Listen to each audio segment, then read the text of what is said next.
অন্তর্বর্তী সরকারের উপদেষ্টা এ.এফ হাসান আরিফ মারা গেছেন। আজ শুক্রবার বেলা ৩টার পর রাজশাহীর ল্যাবএইড হাসপাতালে তার মৃত্যু হয়।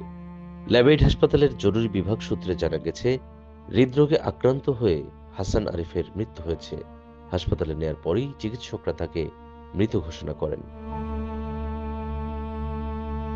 ভূমি মন্ত্রণালয়ে হাসান আরিফের একান্ত সচিবের দায়িত্বে থাকা মোহাম্মদ নাসিরুদ্দিন গণমাধ্যমকে বলেন, ল্যাবএইড হাসপাতালে বেলা ৩টা ১০ মিনিটের দিকে হাসান আরিফ মৃত্যুবরণ করেন।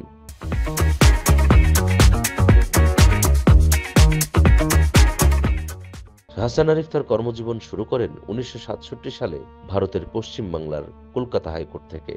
এরপর ১৯৭০ সালে তিনি ঢাকায় চলে আসেন এবং হাইকোর্টে আইনজীবী হিসেবে কাজ শুরু করেন। হাসান আরিফ বিভিন্ন প্রতিষ্ঠানে আইন উপদেষ্টা হিসেবে দায়িত্ব পালন করেছেন।